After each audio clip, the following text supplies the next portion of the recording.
Hi everyone, welcome to part one of our video series on healthy living with Plexus.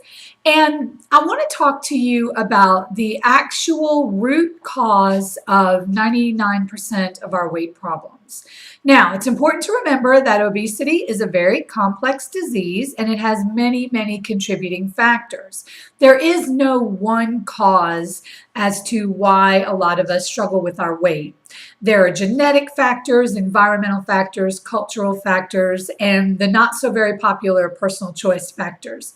So what we have to do is remember that some factors we can't control, like genetics, but we can work around them and use the tools available to us to lose weight and maintain a healthy weight and a healthy lifestyle. So that's what we are all about when it comes to using Plexus for that very purpose.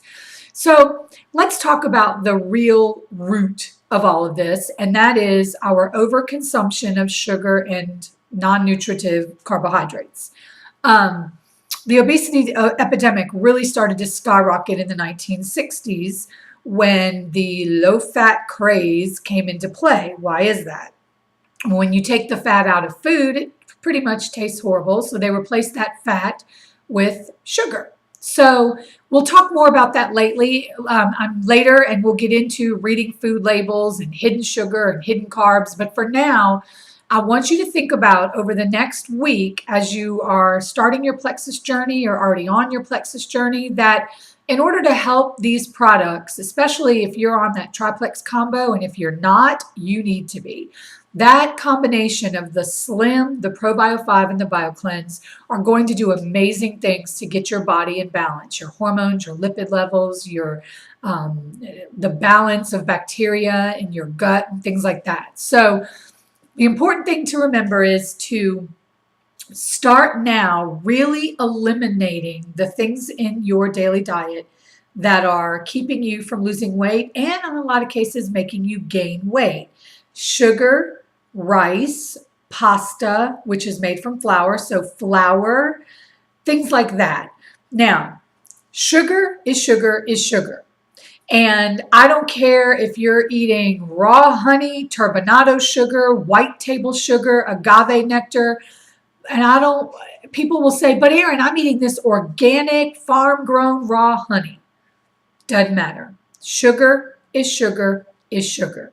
And when you eat it and it goes into your body, your metabolic systems do not care where that sugar came from. It's going to process it the same way.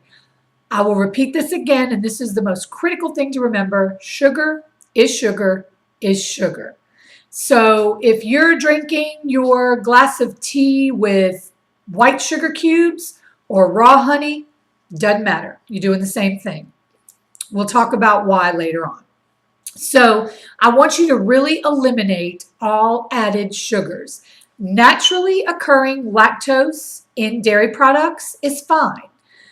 Also, and we're going to have a whole video on how to read about how to tell the sugar content of dairy products. Also, your naturally occurring sugar in fruit is fine. Now, there are certain super high sugar fruits that you want to keep to a minimum, like pineapple, mango, papaya, things like that. Your very lowest sugar fruits are going to be your berries. Any berries out there are fantastic.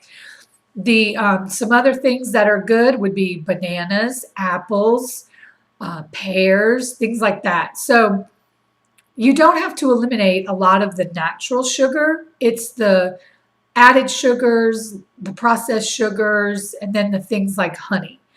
As far as your starches, you're not going to be able to eat bread, rice, pasta, potatoes, and lose weight. So if you're an athlete, and you need carbs, like my kids who are runners, and during training season, they'll run 5, 6, 7 miles a day. They need pasta. They need oatmeal. They need things like that because they can't get enough calories and carbs. But we need to monitor ours and really cut back on the empty carbohydrates. So you want to try and eliminate grits, oatmeal, rice, corn. Corn is used to fatten animals for slaughter. Get rid of the corn. That is critical. You cannot lose weight eating corn, rice, pasta, sugar, None of that. It's not going to happen, okay? So make that your first goal. And in the next video, we're going to talk a little bit about foods that turn to sugar that you may not realize and that you really need to be careful of, okay? Thanks, everyone.